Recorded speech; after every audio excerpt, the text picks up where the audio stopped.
Tutti, bentornati a Parlando Liberamente, la nostra intervista settimanale con i protagonisti della politica, dell'attualità, del giornalismo. Oggi abbiamo con noi il caporedattore di Libero e inviato al Festival di Sanremo, Fabrizio Biasin, che dovrebbe già essere collegato. Ci sei, Fabrizio? Buongiorno direttore, ciao Giovanni. Non avevo capito che era una cosa così importante, cioè l'intervista settimanale addirittura. Forse abbiamo fatto un errore di valutazione, ci stai dicendo?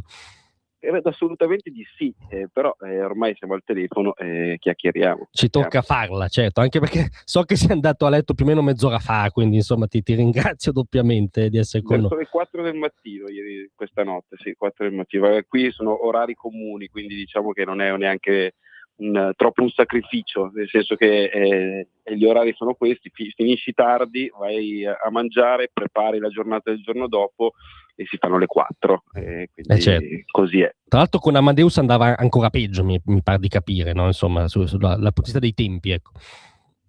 Guarda, se conti ha una prerogativa è quella del andare, finire presto, chiudere presto, una fretta che è diciamo interessante da un certo punto di vista perché cerca di agevolare il lavoro di tutti. Secondo me poi non deve essere neanche la missione numero uno, perché alla fine fondamentalmente è bello anche andare a letto molto tardi se poi quello che mi offri è uno spettacolo che mi permette di portare degnamente le occhiaie il giorno dopo. Che è un se non scontato, però, diciamo, ecco. Esattamente, perché soprattutto in particolare quest'anno, insomma, adesso se vuoi ne parliamo un attimo, bisogna capire se lo spettacolo ci sta piacendo oppure no. Io la mia idea me la sono fatta, non so tu. Cioè no, l'hai anche scritta. Vabbè. Io in premessa ti dico che in realtà faccio un po' fatica perché a me oggi con te avrebbe fatto molto piacere parlare di come giocano bene a calcio i pescatori norvegesi, però mi rendo conto che non c'entra nulla con Sanremo e quindi...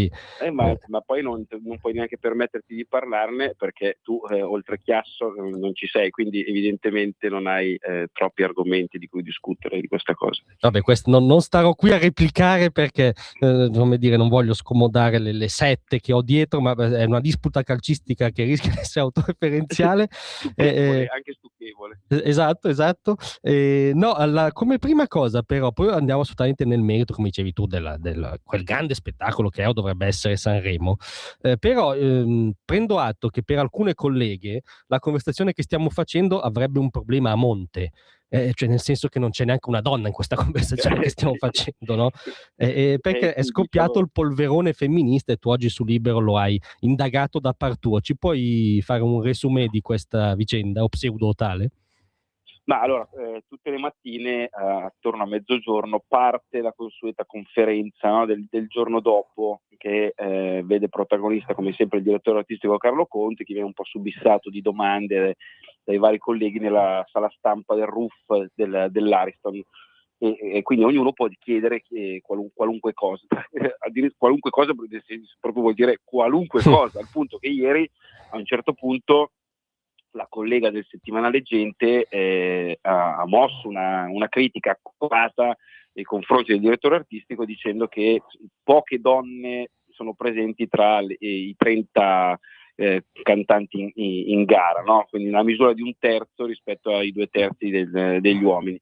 E insomma si è lamentata anche in maniera abbastanza forte con il direttore artistico dicendo che questa è una consuetudine di Sanremo, una consuetudine dei suoi Sanremo, ma in generale che ci sono pochissime donne e che quindi a suo dire c'è una scelta a monte volontaria nel voler escludere le artiste donne, quindi si è creato questo siparietto che è durato un po' perché alla fine sono andati avanti 4-5 minuti dove c'era insomma questa tesi a mio modesto avviso senza senso legata al fatto che un direttore artistico sceglie in base al sesso e non in base alla capacità dell'artista. Se poi andiamo minimamente a memoria ci rendiamo conto che l'anno scorso Giorgia ha portato forse la canzone più bella del festival e 2 anni fa Angelina Mango ha vinto il Festival di Sanremo, quindi mi sembra tutto abbastanza assurdo e pretestuoso. Poi posso dirti che non mi vedo Carlo Conti nei panni dell'arcigno censore ultra sessista reazionario, insomma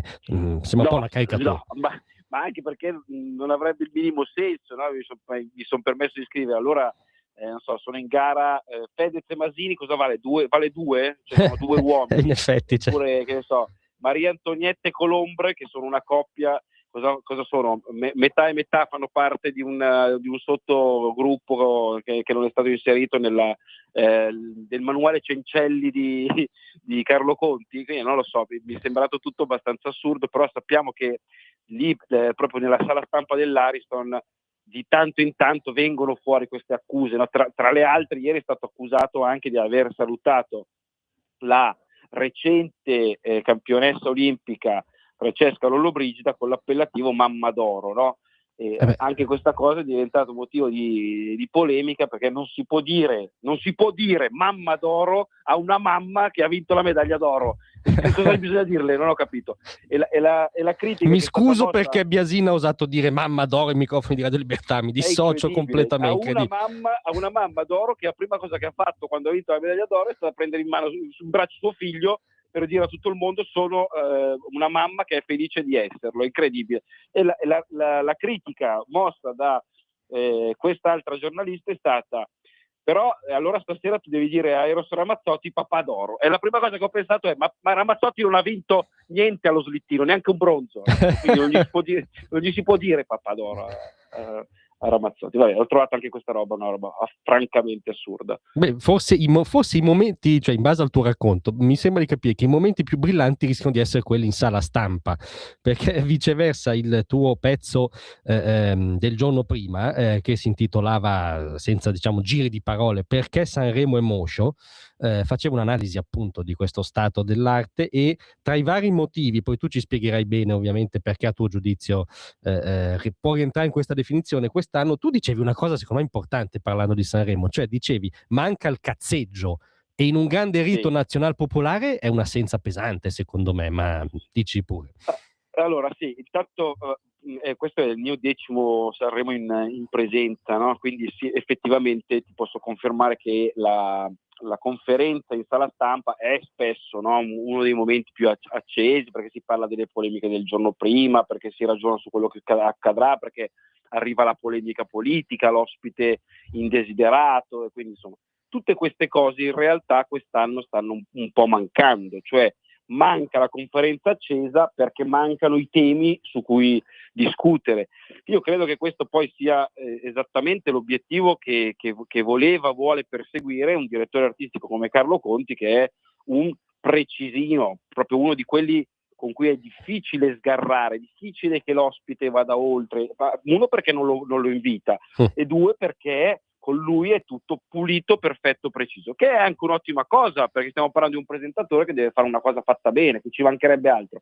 Mi sono permesso di scrivere che in realtà a Sanremo sarebbe gradita storicamente anche la polemica o la sporcatura, cioè l'ospite che arriva e fa una cosa che non ti aspetti, il comico, adesso non voglio dire di arrivare, di tornare ai comici che strizzavano le parti basse, per amor del cielo siamo al passato remoto, però qualcosa che ci permetta poi di uscire dal seminato, perché lo spettatore a casa ha bisogno di un motivo per stare sveglio fino alle 2 del mattino. Non dico di tornare a Bugo e Morgan che si salutano sul palco e uno va da una parte e quell'altro va dall'altra. Quello è stato un capolavoro del 2020 che non tornerà mai più, ma neanche il nulla, la piattezza di questa edizione in cui non sta succedendo assolutamente niente. E se non succede assolutamente niente, a me può anche andare bene se il contraltare sono, che ne so, 30 canzoni, una più bella dell'altra. Certo, allora tu mi dai 30 canzoni, una più bella dell'altra, e io sono felice, ascolto quelle.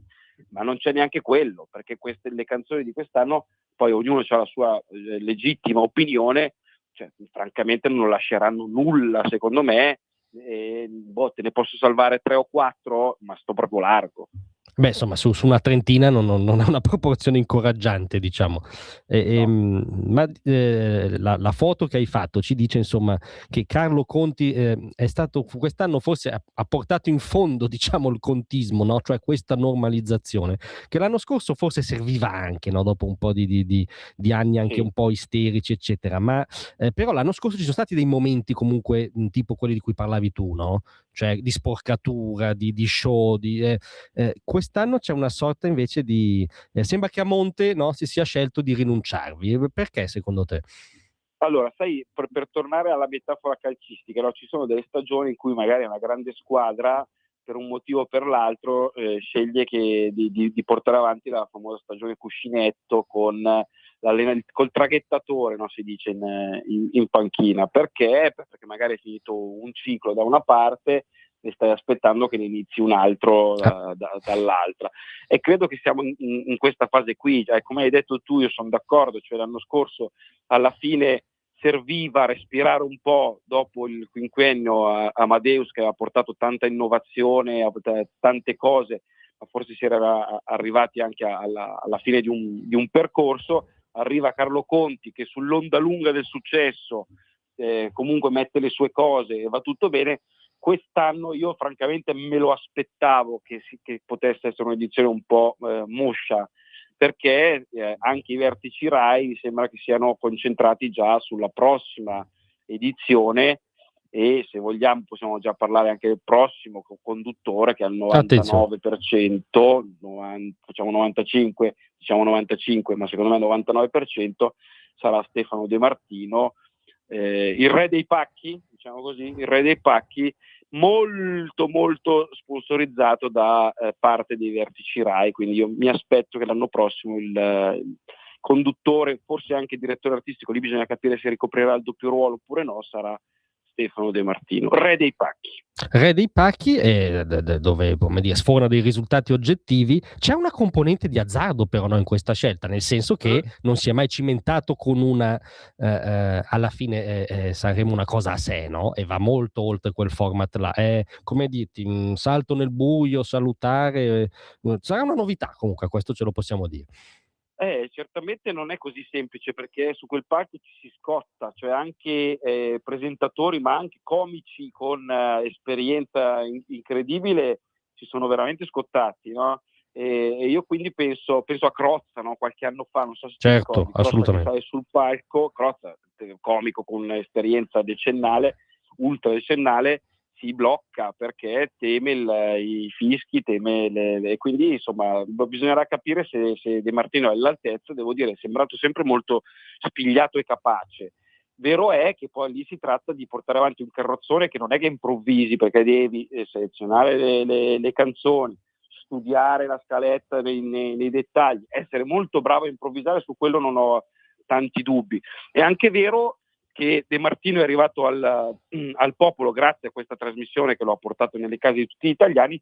Non ha una grandissima esperienza in prima serata su Rai 1, l'ha fatta su Rai 2, però mi sembra tutto abbastanza relativo. Poi se uno è bravo se la cava ad altissimo livello. Lui è un fuoriclasse? Questo è un punto di domanda che non ha ancora una risposta. Probabilmente lo scopriremo nel corso di quest'anno, perché se decidono poi di affidarlo a lui, evidentemente poi quest'anno lo testeranno su tante trasmissioni. Certo, non so perché quando dicevi è un fuoriclasse, lo scopriremo quest'anno, mi è venuto in mente quello che si dice di Leao da tipo 10 anni, ma è sempre il mio vizio di virare verso il calcio, quindi mi chiedo scusa.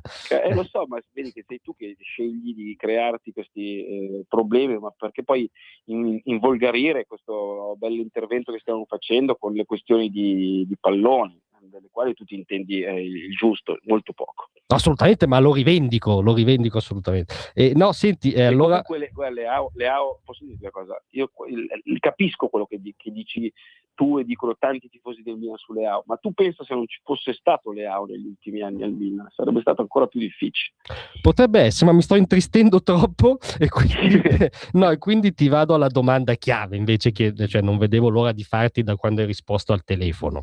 Cioè, Bene. cosa diavolo sono i festini bilaterali di cui si lamenta molto Eletta Lamborghini? Perché ha tenuto banco questa questione anche sui social e via dicendo. Tu sei un partecipante dei festini bilaterali? Ma io purtroppo, avendo una certa età, partecipo proprio al ritiro nel mio appartamento e ci vediamo il giorno dopo. Però qui a Sanremo cosa è successo negli ultimi anni? Ecco, diciamo che l'esperienza Amadeus ha portato la città a diventare un festival collaterale. Cioè qui, se tu giri adesso per le vie della città, ogni angolo è brandizzato, appaltato da un marchio, e quindi la sera di notte si trasforma in una festa, in un appuntamento, in un raduno, in un evento, devo dire anche di giorno, ma di notte ancora di più. E quindi sembra una sorta di carnevale di Rio, un po' pecoreccio in alcuni suoi aspetti, che permette pochissimo di riposare. Devo dirti che, per esempio, anche io che affaccio, diciamo, sul corso, faccio molta fatica ad addormentarmi perché c'è un casino devastante, no? E quindi Elettra Lamborghini, che è in concorso nella competizione, si è lamentata di questa confusione, ha parlato di questi famosi festini, come sono bilaterali. Mi incuriosiva l'aggettivo in particolare. Io credo che lei volesse dire collaterali, cioè collaterali al main event, cioè al festival, però le è uscito bilaterali e quindi tutti hanno subito equivocato. Devo dire che lei si è ricavata benissimo dicendo che si è lamentata, ma ieri sera con grandissima spontaneità ha twittato questa cosa che io ho trovato straordinaria, cioè: fate pure i vostri festini bilaterali, tanto io vado a dormire stanotte a Monte Carlo. E lei ci ha sputato in faccia tutta la sua grande ricchezza. Grazie Elettra Lamborghini. Voi poveri andate avanti a fare i festini, io vado a Monte Carlo. Posso dire che per uno che però va così a letto subito, mi sembra che conoscessi un po' troppo la dinamica di questi festini, ma non voglio approfondire. Dire che in passato, quindi molti anni fa, ho partecipato a un paio di feste normalissime, devo dirti la verità, qui nella città dei fiori, e ti potrei raccontare delle cose molto interessanti. Per esempio, io il primo anno che ero qua, a un certo punto mi hanno invitato, mi hanno detto: senti, quando sono le 3 del mattino vieni fuori dall'Ariston, sì? ci sarà un signore davanti alla porticina, di questa parola. E io mi sono presentato, ho detto questa parola e sono entrato sono andato 4 piani sotto l'Ariston, in questo sotterraneo c'era un locale dove si stava svolgendo una festa. Io non sapevo, c'è un locale sotto l'Ariston. Con la parola d'ordine, quindi? Con parola d'ordine, no, adesso non esiste più purtroppo questa cosa, e mi ero divertito moltissimo, nulla di particolarmente clamoroso, però c'era un bravo DJ e credo di essermi bevuto almeno un gin tonic. Sì, vabbè, sulla quantità di gin tonic non infierisco. Ricordo uno, ma forse erano anche 2. Ecco, già è diverso. Devo, come dire, torno a una domanda, diciamo, seria o pseudotale. No, perché l'altro tuo pezzo di oggi su Libero invece è sullo psicodramma ascolti. Come sta andando lo psicodramma ascolti? Che poi si balla tra numeri assoluti e percentuali di share, è tutto anche un gioco, diciamo, no? Diciamo che si parla in queste conferenze stampa molto noiose, sono in realtà le conferenze stampa degli ascolti, cosa che è sempre capitata, ma quest'anno ancora di più, cioè si basa tutto su: hai fatto 2 punti in percentuali in meno rispetto all'anno scorso, no 3, ma le teste erano di più, no le teste sono di meno. Cioè il dato di fatto è che per cercare di portare a casa il risultato, diciamo così, si stanno inventando una serie di formule che permettono di salvare le apparenze. Mi spiego: le teste rispetto a un anno fa nelle prime 3 serate sono diminuite di parecchio, stiamo parlando di 2-3 milioni, diciamo ieri 2 milioni e 6, quindi anno su anno. Vuol dire che tanti italiani hanno scelto di non vederlo quest'anno il festival rispetto all'anno scorso. Però detto questo, la share, cioè la percentuale di italiani collegati in quel momento sulla trasmissione, è diminuita, ma non così drasticamente. 7 punti la prima serata, che non sono pochi, 4 la seconda. Perché, uno si domanda, le teste diminuiscono così drasticamente e la share no? Perché esistono degli stratagemmi che sono legittimi, ma ti fanno capire come lavorano, no? Poi per aggiustare le cose, come per esempio prolungare l'anteprima, cioè la registrazione dei dati non avviene nel momento in cui tu vedi al primo istante Carlo Conti, ma casualmente verso le 21:50, quando chiudono l'anteprima, perché fino alle 21:50 cosa c'è sugli altri canali? Per esempio la ruota della fortuna di Gerry Scotti, che porta via spettatori, no? E quindi loro cosa fanno? Posticipano la partenza della registrazione dei dati ufficiali, in modo da avere una share più alta, anche a costo di perdere le teste, le famose teste. Perché fanno questa cosa? Perché quando tu vendi gli spazi pubblicitari, li vendi in base allo share, non a quanti italiani stanno guardando. Chiaro. E quindi è tutto un modo alla fine per portare a casa i danè, il grano. Insomma, quello è sempre l'argomento principale. Senti, in chiusura, visto che tra lo share, il gin tonic e così anche a Marcor Calcistici comunque sarebbe il festival della canzone italiana, Sì, non posso non farti due domande. Uno, se c'è qualche o un brano che un po' dal tuo punto di vista fa eccezione rispetto a questa regola, diciamo non entusiasmante rispetto all'offerta musicale di quest'anno, e due, il tuo pronostico che ovviamente verrà messo agli atti e poi messo a confronto con la realtà. Allora, io ti dico la verità, dopo averli ascoltati e riascoltati tutti e 30, temo che il migliore sia il 31esimo, cioè quello di Angelica Bove, che ieri tra l'altro non è arrivata neanche prima, ma seconda nella finale dei giovani. Sì. Credo che il suo brano Mattone, ascoltando e riascoltando, sia forse il più interessante e profondo. Io l'ho trovata molto brava, molto brava. Questo però mi fa pensare che c'è qualche problema, perché se la più giovane, arrivata tra l'altro seconda, è la mia preferita, evidentemente gli altri 30 non mi hanno lasciato molto. E allora ti dico che un paio di brani li salvo assolutamente. Io penso che Fulminacci, cantautore romano, abbia portato una bella canzone. Ho una tremenda paura, detto in senso buono, una tremenda paura, perché l'esibizione, devo dire, scenografica, ottima, fatta molto ben fatta, del cantante Sal Da Vinci, accolta dal tripudio dell'Ariston, ma anche dal tripudio della sala stampa, possa portare a risultati clamorosi da un certo punto di vista, perché nessuno si può aspettare che il Festival di Sanremo venga vinto da un artista che ha una storia molto lunga, ma che fondamentalmente porta un pezzo che andrà in tutti i migliori e soprattutto peggiori matrimoni d'Italia. Sì, diciamo che sei una cosa un po' controintuitiva, quantomeno, controintuitiva. Diciamo più che altro che per tanti anni siamo stati abituati, poi può piacere o meno, ma Amadeus aveva portato i Maneskin a vincere, poi i Maneskin sono esplosi in tutto il mondo. Mahmood è un cantautore che ha un certo tipo di presa anche all'estero, e insomma ci sono stati artisti che hanno fatto veramente la storia dal punto di vista della proposta. Quest'anno insomma mi sembra che siamo un pochino tornati indietro. Sei stato molto chiaro, non sul quello che è successo in Champions League, ma quella era un'omissione voluta. Se vuoi ti racconto quello che potrà succedere in campionato, ma non so se vuoi ascoltarlo. Purtroppo abbiamo finito il tempo, veramente mi dispiace molto, perché avrei voluto approfondire. No, ti ringrazio molto di essere stato con noi, Fabrizio, ti auguro un buon lavoro lì a Sanremo. Grazie, un abbraccio Giovanni, un abbraccio a te e a tutti gli ascoltatori, è stato un piacere. A presto. Ciao ragazzi. Ciao.